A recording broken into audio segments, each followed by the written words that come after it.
Olá, eu sou a Sheila Santos. Eu sou a Isabel Rendeiro. E nós somos o PowerCast. PowerCast. Gente, começando aqui que a gente tem um entrevistado muito maravilhoso. Vou falar um pouquinho da nossa mentoria. Nossa mentoria tá aqui, vocês clicam, comprem desde o zero, gente. Pra quem tá começando a empreender e quer saber um pouquinho mais, aprendendo comigo, com a Bebel, tá? Bora, gente, pra quem tá começando, vale a pena. Vamos lá. E aí Quem é eu vou nosso apresentar o nosso hoje, convidado Bebel? de hoje, que é super especial. Obrigado. Tem uma super apresentação aqui. Ele tá empreendendo, assim, um dos maiores empreendedores de sucesso do Brasil desde muito cedo, né? Com muita força de vontade de fazer acontecer. Mesmo sendo herdeiro de um grupo que possui uma forte atuação aí em várias áreas de comércio exterior e tudo mais, ele se propôs a ter o seu próprio caminho, a sua própria carreira. Hoje é membro do conselho de 4 empresas, sócio da agência Spark, entre marcas e influenciadores digitais. Dry Cat, que é um gin, que temos aqui a presença. Gente, a gente tá Super apaixonado. especial. É lindo o gin, gente. Uma plataforma de treinamento para empresas que desejam engajar e se comunicar com as suas equipes operacionais, que se chama Bidu. Se eu falar algum nome errado, você me corrige, tá? É J40, é em inglês mesmo ou é J40? Porque eu sempre tenho essa dúvida, que é de eventos e entretenimento. A Digia, que é uma empresa especialista em inteligência social. A Escuta Social, que é uma promotora de shows. Ventre Studio, que é um estúdio independente. E o Geiko-san, que é um restaurante japonês. Seja muito bem-vindo, Marcos Boaz. Muito obrigado. Que honra estar aqui. Quando o entrevistado é bom, a gente fica 15 minutos falando E a de gente erra empresas. o nome das empresas, acontece. Fica até intimidado aqui de tanta coisa boa. Mas isso aí a gente tá falando dessa apresentação. Primeiro, muito obrigado pelo convite, muito honrado. E fiquei muito feliz de ver que vocês estão ajudando novos empreendedores. Então, que as pessoas então se engajem nisso, porque a gente precisa de cada vez mais pessoas empreendendo com alto nível e com a contribuição de vocês. Isso com certeza vai dar certo. É isso aí. A gente tenta tirar o romantismo e colocar a vida real mesmo pra quem tá começando a empreender. Que a gente acha, a gente vai empreender, vai ser tudo maravilhoso. E não é tão isso, né? Não é simples. É muito mais derrota do que vitória. Exatamente. Quem fala que não é assim, tá mentindo.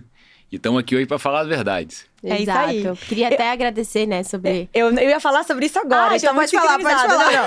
A gente vai não só agradecer sobre o gin, esse Dry Cat, que é tão lindo. A gente vai abrir aqui, vai degustar com vocês. Exato. Gente, vocês pena que não morrerem pode de estar todo inveja. mundo aqui com a gente, bebendo, né? Não, mas antes da primeira pergunta que a Bebel vai fazer, Pode. Marco, eu quero que você me fale uma coisa.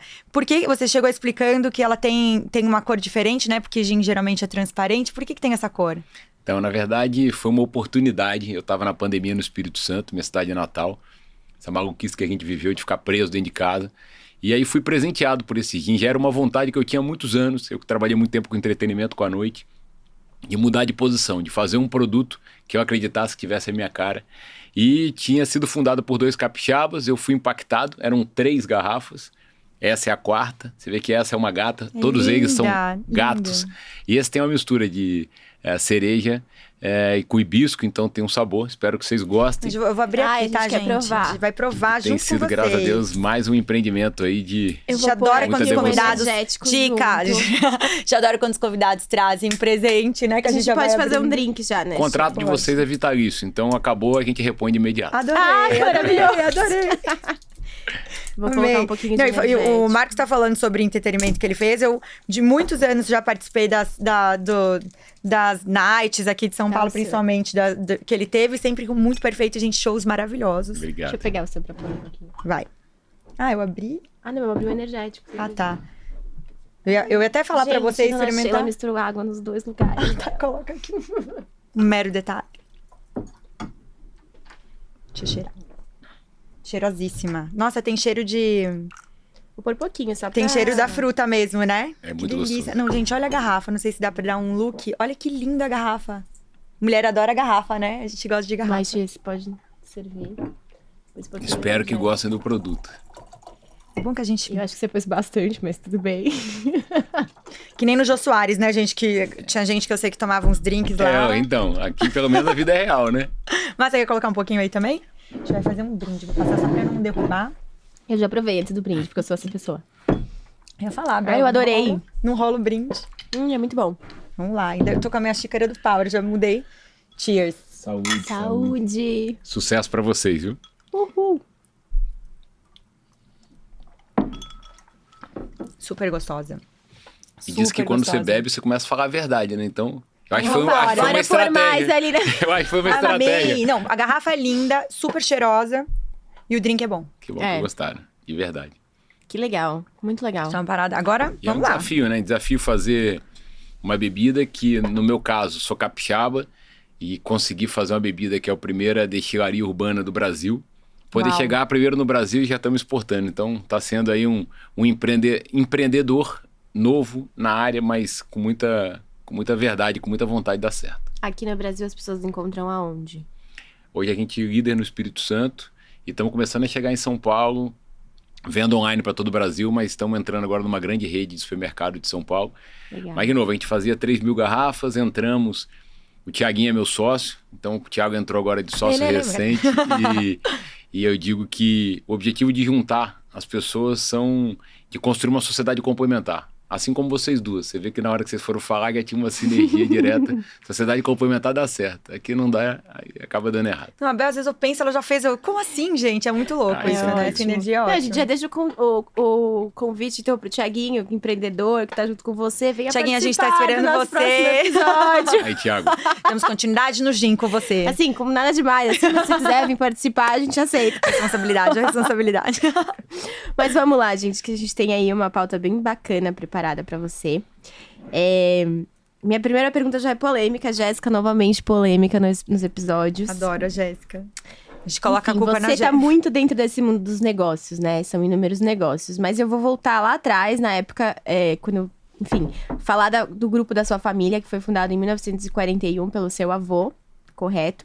E aí eu queria entender, você chegou a trabalhar com os seus familiares, os membros, e como que foi isso? Como que é trabalhar em família? Assim, qual que é o desafio, sabe? Existe essa pressão de ser herdeiro? Como que é tudo isso, assim? Conta pra gente um pouquinho. bem, meu avô, querido avô saudoso, chamava Américo Buais.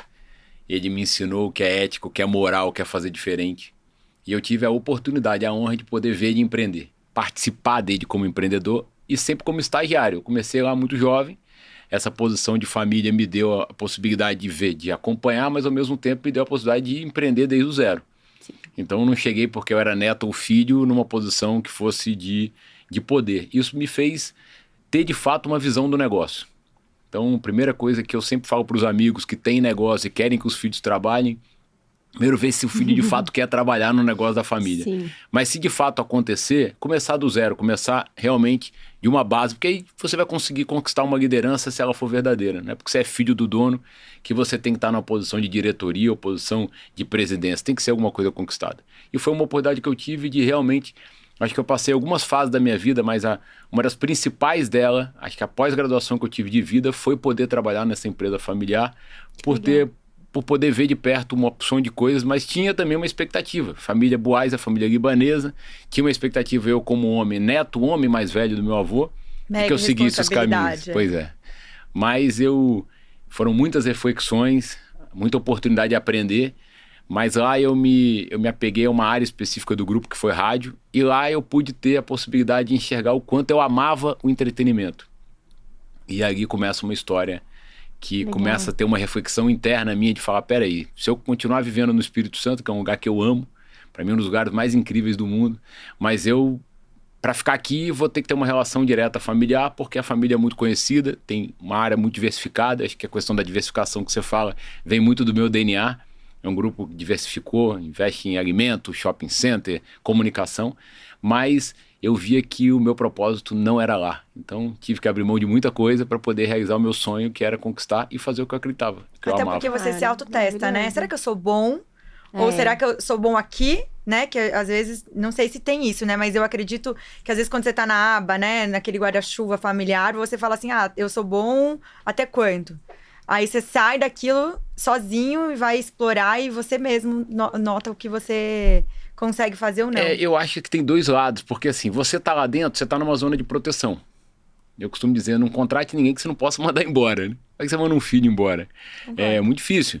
Então, você primeiro já tem essa posição que já é uma posição delicada, mas eu sempre fui uma pessoa de time. Eu nunca acreditei que fazer, construir, você consegue se não for com time. Então, o meu caminho sempre foi de fazer o que eu acreditava, dedicar o trabalho da forma que eu imaginava, mas ao mesmo tempo construindo liderança a partir da minha entrega.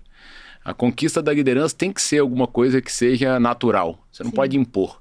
Por isso que eu falo sempre, se tiver uma empresa e o filho vier a trabalhar, começa do início, do zero, para que ele possa conquistar e saber se de fato é aquilo que ele ama fazer, né?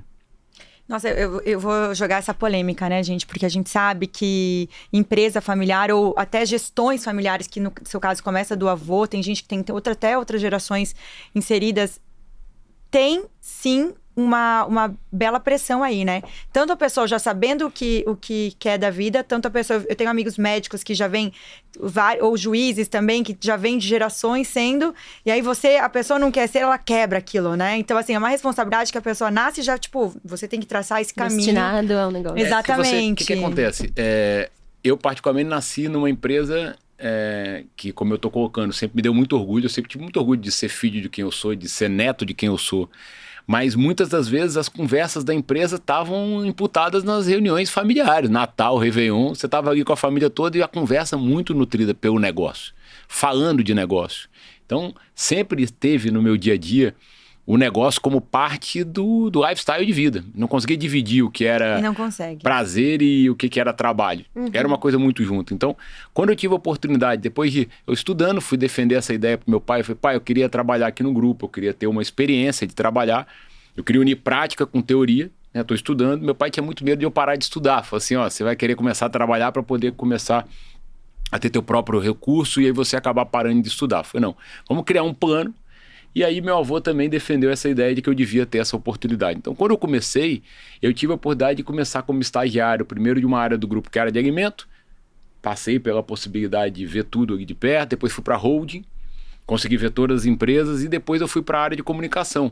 E rapidamente o acordo era o seguinte, você tem que passar pelas áreas, mas você não pode ficar fixado em nenhuma delas, porque o propósito e o foco é estudar, não é trabalhar, você está aprendendo. E eu vi que na área de comunicação tinha uma reunião chamada reunião de comitê, que se reunia todos os gerentes das áreas, e eu ali como estagiário muito mais ouvindo, e eu vi que a rádio era um batinho feio da reunião. Todo mundo falava de televisão, falava de produção de áudio e vídeo, mas quando falava de rádio todo mundo mudava de assunto, não era o maior faturamento, então não tinha a prioridade que era. A gente era afiliado de uma rádio de São Paulo, chamada Transamérica, e aí eu comecei a ver aquilo, eu falei, gente... Não tem nem gestor hoje na área da Transamérica. A gente é o último lugar do público. Deixa eu apostar, deixa eu abraçar essa... Você vai ficar aqui 6 meses. Eu já descumpri no acordo, né? Que o acordo era só ficar no estagiário e ficar ali sem nenhuma posição de poder. E eu tive a oportunidade de desenhar ali, pela 17 para 18 anos, uma ideia, uma vontade de mostrar que eu tinha a possibilidade de me superar fazendo o que eu acreditava. Porque eu acreditava, sempre acreditei muito no veículo rádio. Então eu defendi 2 caminhos, o caminho da união, de trazer pessoas, a gente precisa de talento humano, ao mesmo tempo a gente precisa de ter algumas convergências, de trazer uma linguagem mais regional, porque o Vitória é muito ligado ao Rio, e muito pouco ligado muitas vezes a São Paulo, então a linguagem paulista para o capixaba era uma coisa diferente. Bem, em 6 meses a gente conseguiu botar isso em prática e saímos de último lugar do público jovem para primeiro lugar do público jovem. Legal. Então foi uma experiência incrível e aí eu comecei a ver, peraí, o que faz aumentar faturamento de rádio? Evento. Então eu comecei a fazer o seguinte, tem o calhau de rádio, que é aquele... Na mídia você não consegue guardar, né? Você não consegue guardar para usar no outro dia. A mídia entrou agora às 5 da tarde, você não usou, você não guardou, você não armazenou. Então eu falei, por que a gente não começa a ficar sócio dos produtores de evento com esse calhau de mídia? E comecei a entrar Já era empreendedor nato, não, hein? Aí chega, Sem o resultado querer, foi incrível, porque eu comecei a ficar sócio dos eventos, investindo através da mídia. Incrível. Então eu comecei a dar muito resultado e comecei a falar, peraí, se eu tô ganhando 20% a mais, 30% a mais, tendo um pedaço da bilheteria desse empreendedor de evento, desse cara que faz o entretenimento, por que eu não faço uma empresa de entretenimento ligada à área de comunicação? Obviamente minha ideia foi completamente excluída. Não, tua ideia é completamente fora de contexto, nosso negócio é mídia, tudo bem. E aquilo apareceu ali um sinal na minha cabeça. Falei, pô, esse negócio de entretenimento é uma coisa que eu gosto. Além de ser alguma coisa que eu gosto, tem potencial de rentabilidade. E ali eu, uma madrugada sem dormir, eu tenho muito isso, assim. Muitas vezes acordo, escrevo à noite, idealizo coisas assim. E eu criei um evento.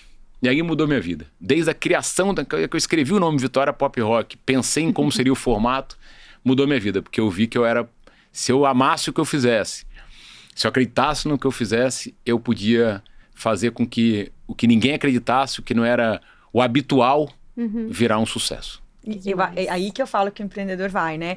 Que ele faz coisas fora da curva e ele acredita, né? Porque primeiro você tem que acreditar, né? Claro. Antes de qualquer pessoa, eu acho a que gente para dar tem que certo acreditar tá pra aí. fazer o negócio. Se você não acreditar e você não amar, você não acorda de manhã com vontade de fazer essa transformação. Para mim era muito mais confortável ficar ali trabalhando na empresa, estagiaria por todas as áreas, me formava e assumia depois uma liderança se tivesse competência de uma área do grupo. Mas eu falei, não, E depois que eu idealizei o Vitória Pop Rock, eu tinha um dinheiro de estagiário. Então, todo o dinheiro que eu tinha, eu falei, como é que eu vou falar para as pessoas o que está na minha cabeça? E eu investi numa apresentação. Legal. E essa apresentação ficou muito legal, assim, em 3D na época, estamos falando de muitos anos atrás, né? Mas, caramba, ficou muito legal e eu consegui mostrar. Eram 12 horas de música, era um segmento pop rock que eu sempre acreditei, era num lugar onde eu ia trabalhar todo dia, eu saía da Praia do Canto, que é um lugar ali no centro de Vitória, ia para o centro da cidade, e lá eu passava por um lugar onde o Papa João Paulo II tinha rezado uma missa chamada Praça do Papa. Falei, pô, tem que ser aqui. Então eu comecei a ver os lugares, começava a enxergar alguma coisa aqui. E aí as pessoas da família diziam, mas Roberto Carlos é capixaba. Recorde público do Roberto era 8 mil pessoas. Teu projeto, para ganhar R$1 tem que botar 10 mil pagantes. O Breakpoint Even era de 10.001 pagantes. Uau. Enfim. Quantas pessoas foram? 28 mil pagantes. Olha só.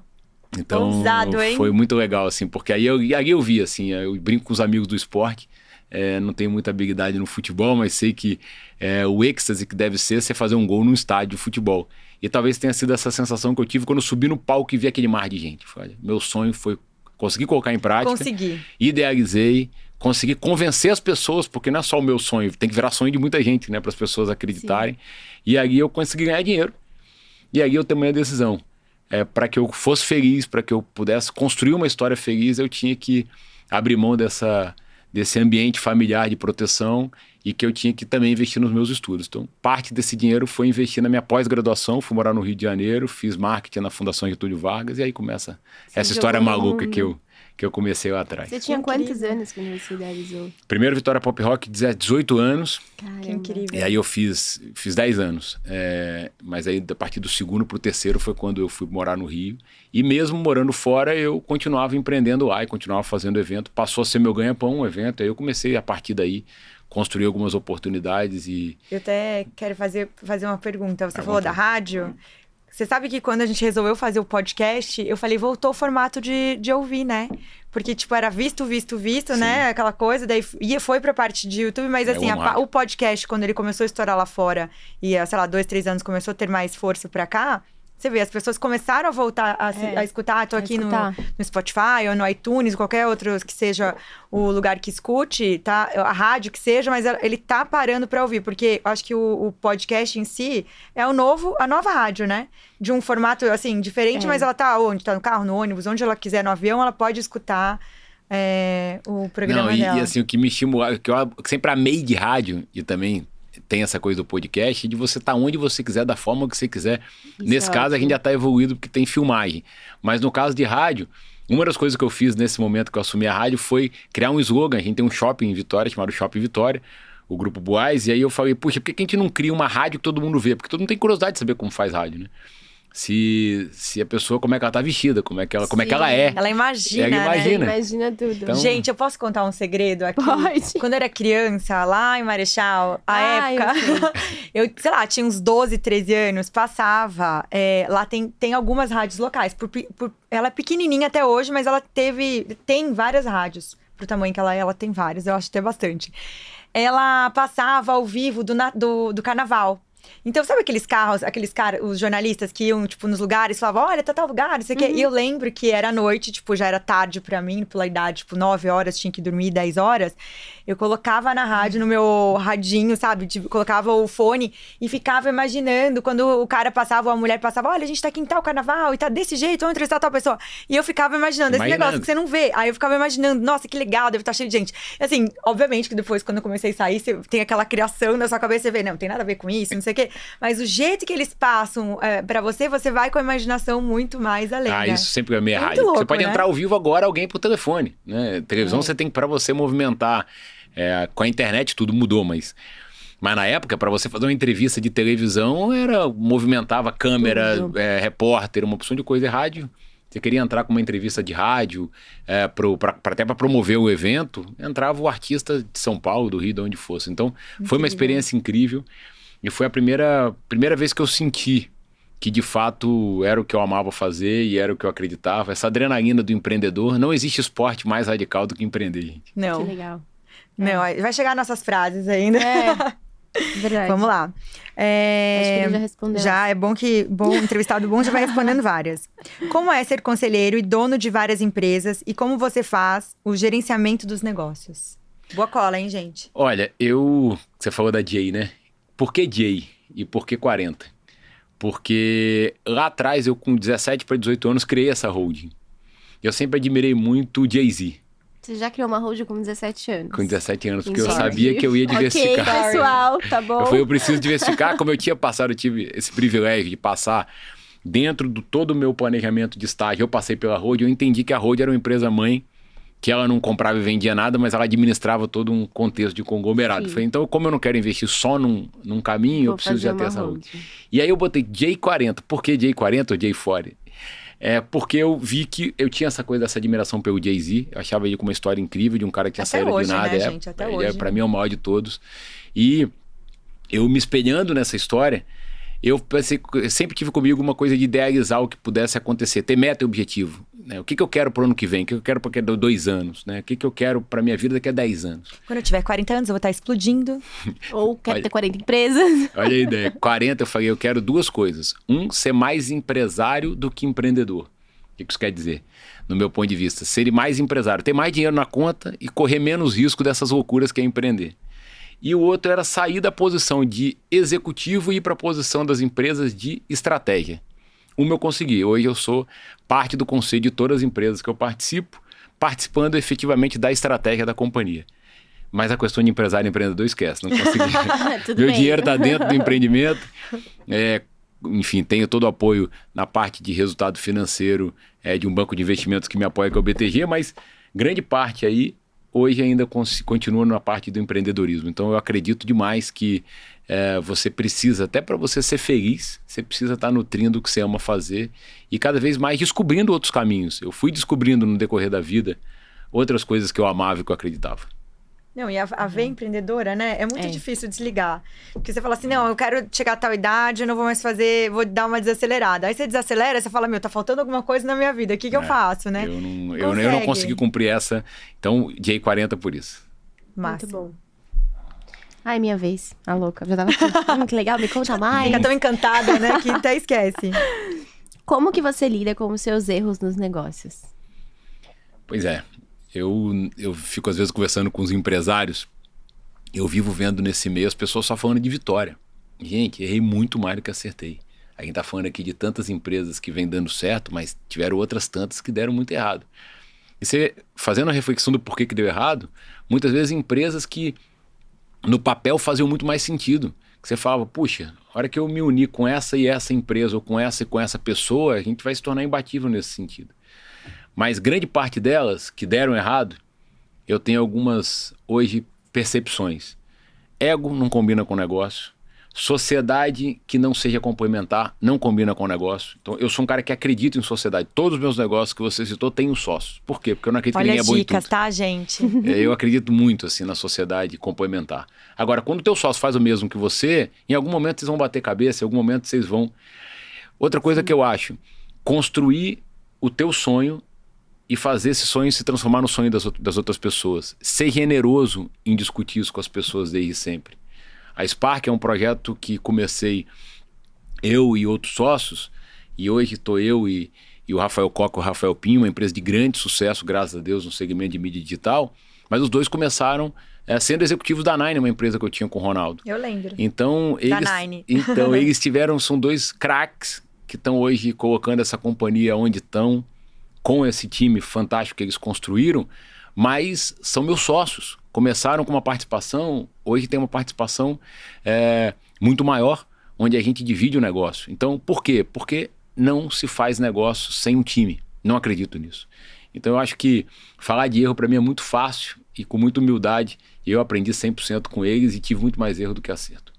Que legal. Muito mais.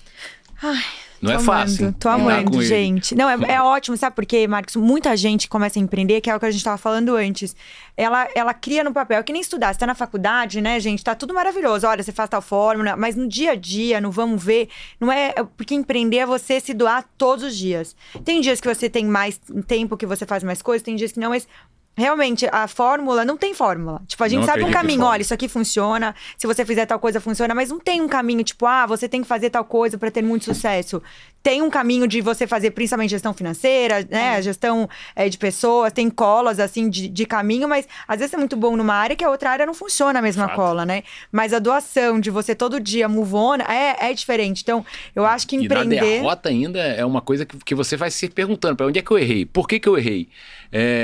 E agora, vou fazer de novo? Eu vou dar alguns exemplos, porque é importante que as pessoas, né... Eu até ia perguntar aqui que você vai responder. O medo de empreender, onde teve aí? Então, quando você não tem muito capital, como era o meu caso, o dinheiro que eu tinha, eu investi na apresentação. Depois eu ganhei um dinheiro, mas eu tinha um compromisso como meta de me formar e me pós-graduar numa universidade que realmente fizesse sentido para mim e que pudesse me ajudar na trajetória que eu buscava. Eu sabia que vir para São Paulo eu ia me degladiar com os maiores de cada estado. Todo mundo que se destaca no que faz vem para São Paulo, né? É uma selva de pedra que eu amo, sou muito grato. Também São Paulo me deu grande parte do que eu tenho, mas não é fácil vir para cá.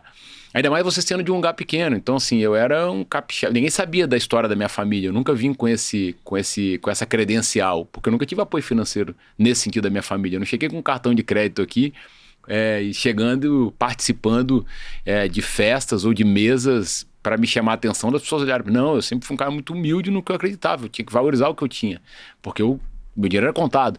Então, eu tive essa experiência de poder vivenciar em alguns momentos. Por exemplo, quando eu chego em São Paulo e aí começo a construir minha história no entretenimento, eu fico sócio de dois amigos, que era o Ed Sá Sampaio, Ed Sá de Recife, tinha o Reciforia, tinha um energético Apple Fine Horse, um cara que sempre empreendeu no campo do entretenimento.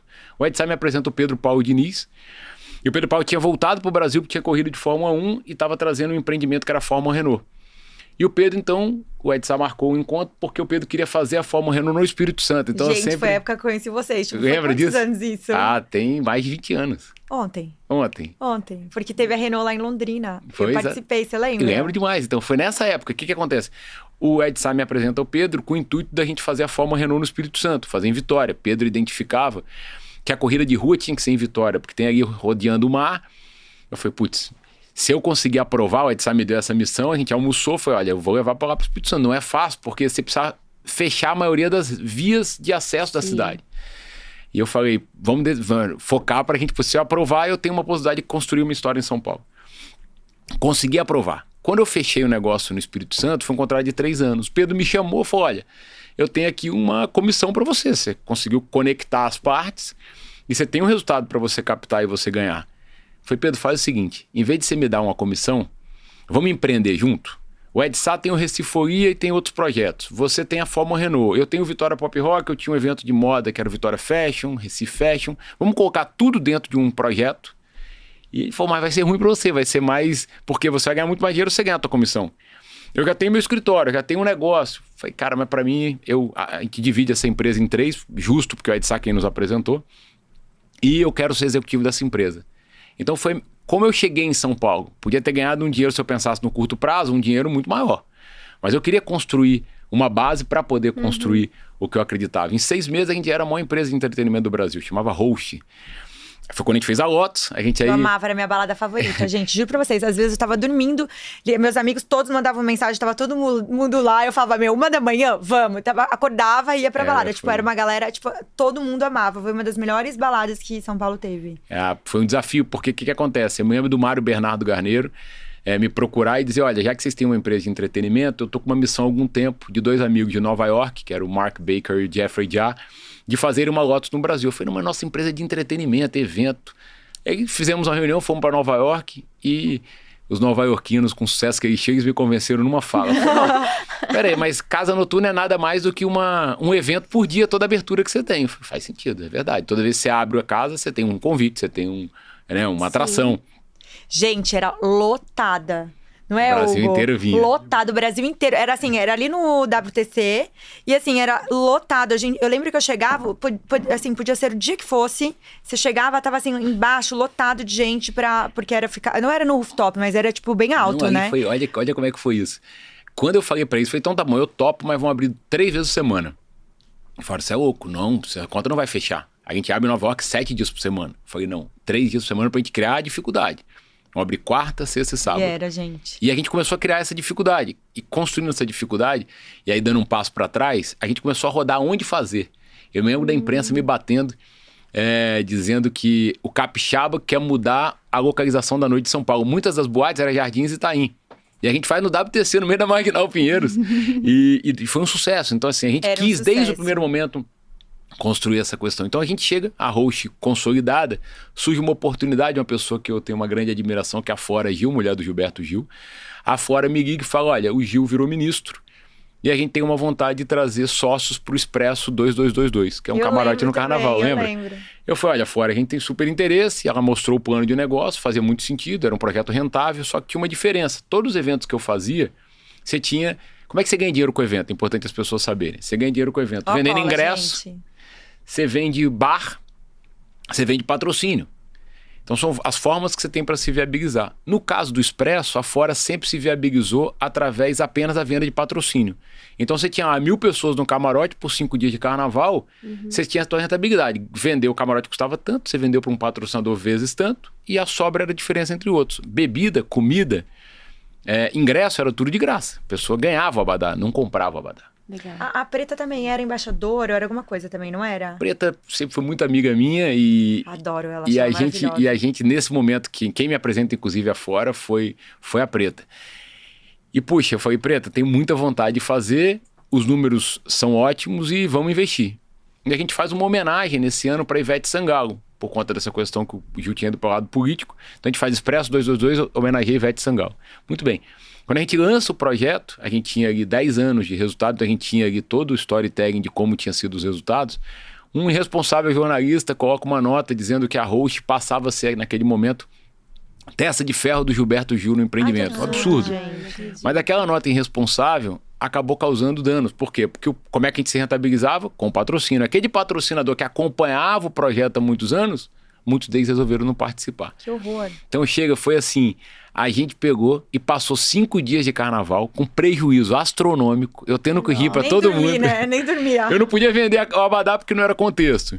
Um prejuízo absurdo, mas foi uma experiência, foi uma pós-graduação do empreendedorismo. Porque tá vendo, gente? Durante 5 dias eu falei, perdemos tudo que a gente ganhou até agora. Ao mesmo tempo, tinha que entregar um produto de alto nível, assim como a gente tinha se comprometido com ela. E tinha 2 caminhos. Ou nunca mais fazer nada, fechar a companhia, ou não. Ou falar, vamos agora aproveitar essa experiência para a gente poder superar.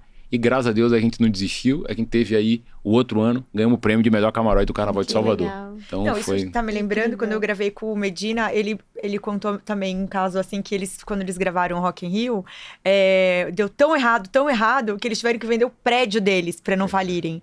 Aí, tipo, você imagina, era tudo pra você nunca mais fazer na vida, né? Daí você vai lá e começa do zero, e é esse monstro que é hoje, que esgota em minutos. E você pega, por exemplo, o Roberto, que é um cara que eu tenho uma grande admiração, uma grande inspiração do Rock in Rio. Ele teve que vender o prédio, mas tendo que sorrir para as pessoas, né? Porque todo mundo achava que tinha sido um maior sucesso. É a mesma coisa da gente. Loucura, todo mundo no Expresso, todo mundo, cara, foi maravilhoso. Demais. Mas só a gente sabia a verdade. Então, eu acho que é isso. Acho que a veia do empreendedor é não desistir, mas ao mesmo tempo utilizar os obstáculos como degrau positivo para que você possa superar e fazer melhor.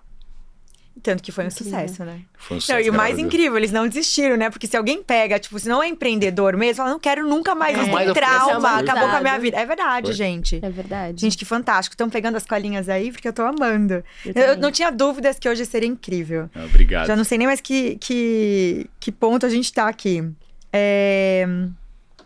Grandes oportunidades que não deram em nada, ou quais oportunidades que você já deixou passar, já como empreendedor? Tipo, pensou e não foi lá e executou? Ou tipo, você gosta, vai? Eu sou muito ousado nesse sentido. Quando eu percebo, eu falei isso uma vez para um professor da Fundação Getúlio Vargas, espero que ele me perdoe, mas ele estava lá fazendo toda uma técnica de como você chega à conclusão de que você deve ou não investir. Eu falei, professor, desculpa, mas para mim é 50% número e 50% sentimento.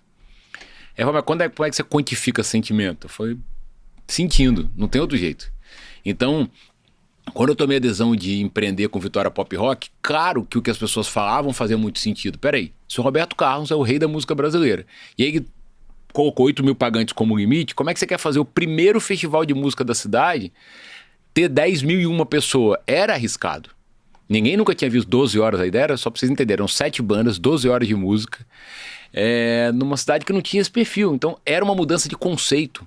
Então, eu acho que essa postura, essa posição, muitas vezes fazem com que você sonhe e você não deixe de colocar em prática, ou tente buscar. Então, de novo, para que eu botasse em prática o Vitória Pop Rock, eu tive que convencer outras pessoas, depois que eu me convenci, que aquilo ia dar certo.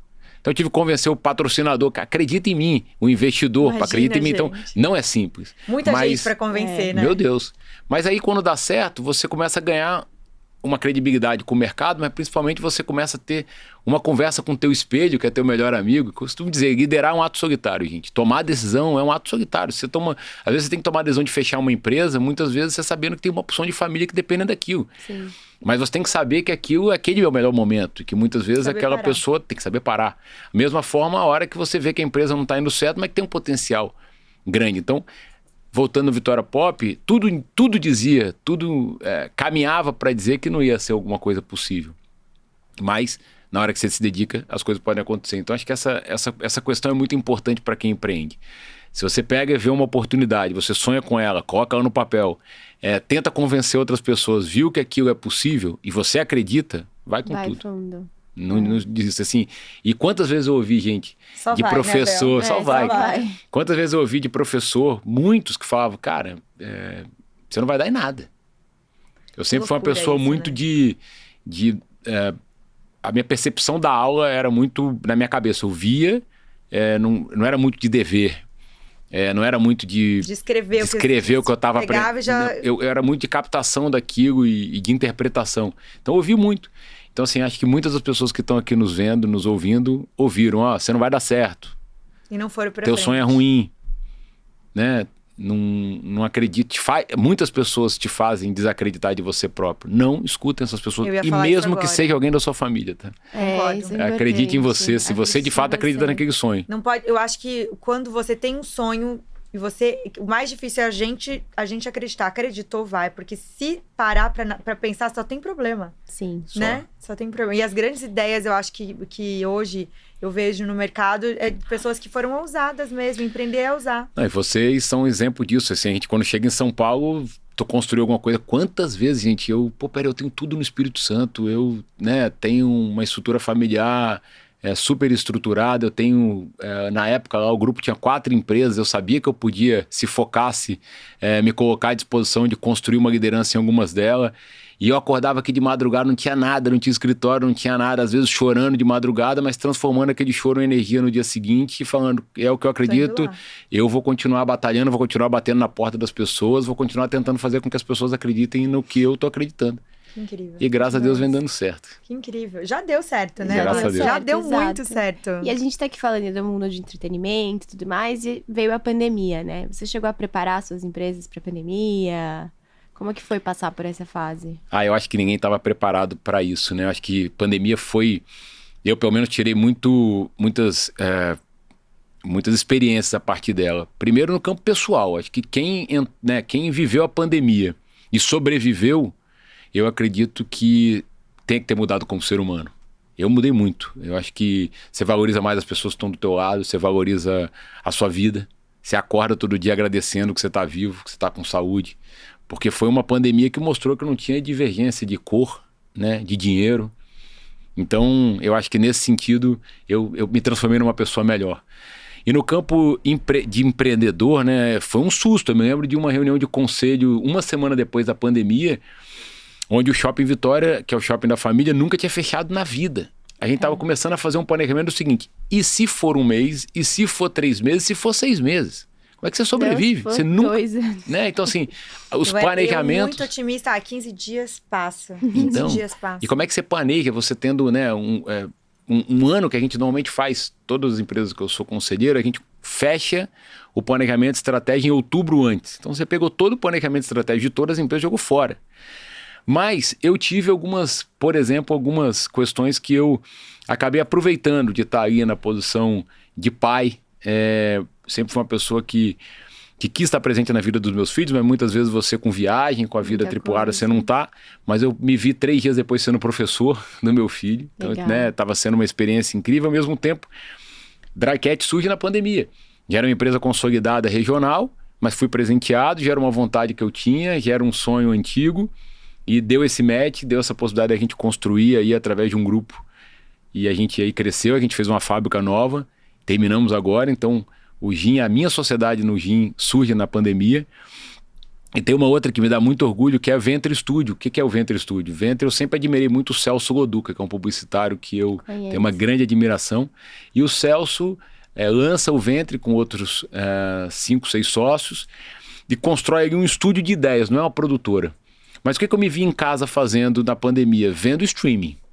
Vendo Netflix, vendo HBO, vendo Amazon, vendo Disney, vendo todas essas, né, mudando muito essa posição e vendo conteúdo. E como é que você constrói novos conteúdos numa pandemia, né? Então... Muita gente se reinventou. Muita gente. E aí eu acabei entrando de sócio nessa empresa, onde a gente já fez algumas séries, dentre elas uma série que a gente fez, inclusive, com a família, que foi a série É o Amor, com a Vanessa e com o Zezé, que foi uma oportunidade que a gente construiu com o Netflix. E estamos aí com outras 10 séries para lançar nos próximos dias, filmando. Então, incrível. Foi uma coisa que eu vi. Vai ter uma série com a gente, brincadeira. Já começou. Então aqui a gente tá dando um furo. Exatamente. Mas foi isso. Assim, puxa, você tá em casa. Você cada vez mais vai ver streaming, você tá cada vez mais captando esse consumo. Então o Venture, por exemplo, a minha entrada na sociedade se dá também na pandemia. Então, de alguma forma, tentando também, mesmo num momento difícil, empreender. Não, eu até ia perguntar, né? Como foi a vida pessoal? A gente não entra aqui na vida pessoal, né, gente? Mas perguntando nessa parte de pós-pandemia, a gente tá dentro da pandemia, mas hoje a gente já tem uma visão, né, do que vai acontecer. No primeiro ano, ninguém sabia o que ia acontecer. Como foi você fazer essa mudança de parte empresarial e essa parte de vida pessoal? Mas já foi respondida. Agora eu vou fazer uma pergunta que não tá na pauta. Uma colinha para quem tá começando a empreender, que você já deu várias aqui, né, maravilhosas, mas 2 ou 3 colinhas de comecei a empreender, o que eu tenho que ter? O que eu preciso ter para quem tá começando a empreender? Eu acho que você tem que amar muito o que você faz. Eu não acredito em gente que empreende e não ama o que faz. Muitas das vezes eu abri mão de coisas que davam muito dinheiro, mas porque não faziam sentido para mim.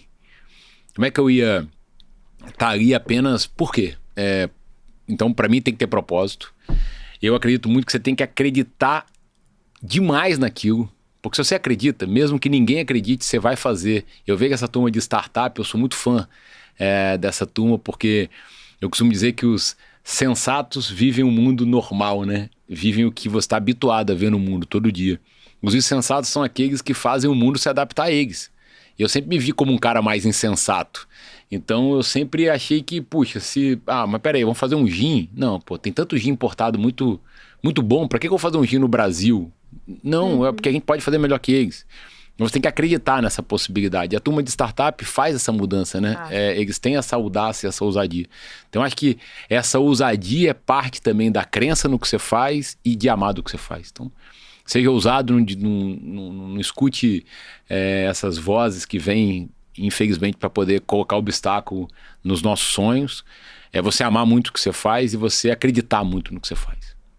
Boas colinhas. Boas colinhas. Chegamos às nossas Power Questions. Pra quem não sabe, ou pra quem acompanha aqui, sabe que a gente tem umas perguntinhas rápidas, tá, Má? Então a gente vai perguntar... Rápidas e super polêmicas. Eu começo. Se suas empresas falissem hoje, o que você faria pra salvar os negócios? Algumas já faliram. E o que eu fiz foi utilizar dessa derrota como degrau pra vitória. Eu acho que você tem que fazer, literalmente, do limão uma limonada. Boa. Tempo é dinheiro? Sem dúvida. Mas eu não acredito que as pessoas que argumentam que não tem tempo para as coisas é verdade. Eu acho que se você quer, você tem tempo para tudo. Acho que o dia tem... Isso vale até para relacionamento. Vale para relacionamento, vale para dedicação na saúde. Muitas das pessoas que são colaboradores nossas e das empresas que a gente atua, eu falo o tanto que a saúde é importante. Eu me vi uma vez vivendo São Paulo intensamente, querendo construir minha história, jovem, cheio de compromisso, me vi sem a prática do esporte. E me vi vivendo uma vida que não correspondia com o que eu acreditava. Porque que adianta você ganhar dinheiro e não ter saúde para você aproveitar aquilo? Então, Sim. Todo dia eu faço atividade física, todo dia eu levo meus filhos na escola. Então, eu queria, inclusive, uma polêmica nesse sentido lá na escola, porque muitas mães falam, pô, se o cara que trabalha tem tanta coisa... Consegue. Mas por que eu não vou levar? Amém os inimigos lá. Mas é isso, você tem tempo para tudo que você quiser. Você trabalha para viver ou você vive para trabalhar? Eu trabalho para viver. Porque eu acredito que a união entre as duas coisas não se separa. Assim, o Marcos Buais, pai, o Marcos amigo, irmão, empreendedor, sócio, é a mesma pessoa. Eu não consigo chegar em casa e não falar de trabalho muitas vezes, porque é parte da minha vida. Sim. Não, a Jéssica hoje se animou, viu, Jéssica? Ela tem muitas perguntas. Ela deu mais perguntas, brincadeira. Os herdeiros traçam o próprio destino? Com certeza, eu sou um deles. Eu tive a oportunidade de construir uma história no grupo, com muito orgulho da história do meu pai e do meu avô, com uma história linda que eles fizeram para o estado do Espírito Santo, mas eu não era feliz se ficasse lá. Eu tinha que construir minha própria história e sabia que para construir minha própria história, eu precisava ir embora de um dos lugares que eu mais amo na vida. Então... Sim, você pode decidir o seu destino, com certeza, e acho que todos que me escutam que são herdeiros, não abram mão disso. Pelo amor de Deus, não façam isso. Não façam, porque ser feliz não tem preço. Verdade. Como saber a hora de desistir de um negócio? Nesse campo, eu acho que aí o número fala porque ele não mente. Acho que para você ter a ideia de fazer um negócio, o feeling e o número eles têm que estar equalizados, assim eu faço.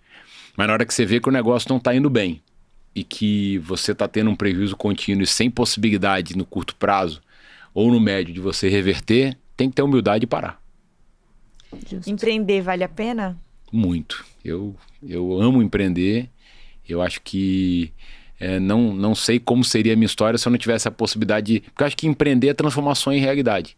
É você construir aquilo que você acredita e fazer com que outras pessoas acreditem e consumam o que você está se propondo a colocar no mercado. Eu não quero ficar com a mais polêmica de todas.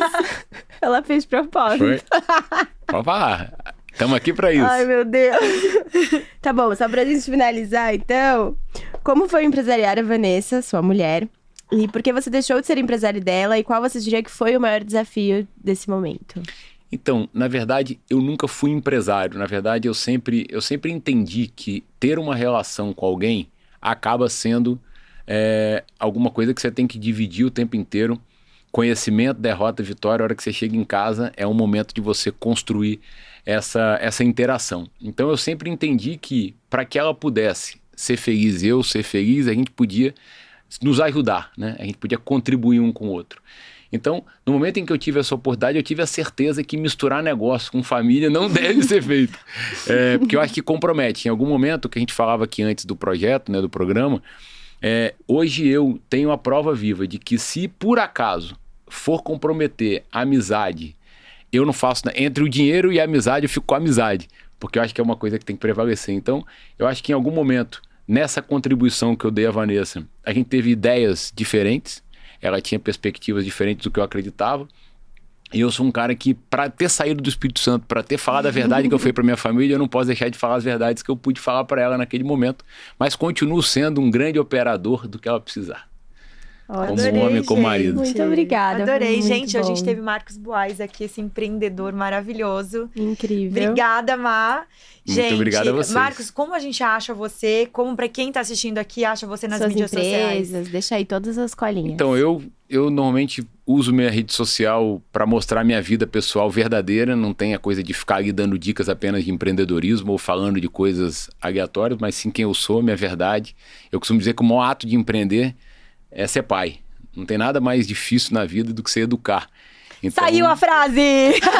É verdade, é verdade. Todo convidado solta uma frase. É? de Todo impacto. convidado solta uma frase. A gente vai fazer ainda livros de dicas de frases do PowerCast. Eu falei, gente, o Marcos não deu, foi o único que não deu. Deu. Veio uma Qual frase. foi? Agora. Que o maior... como é que era? O maior... Agora, o que você acabou de falar. Empreender, ser pai. É ser pai, isso. Boa, saiu, gente.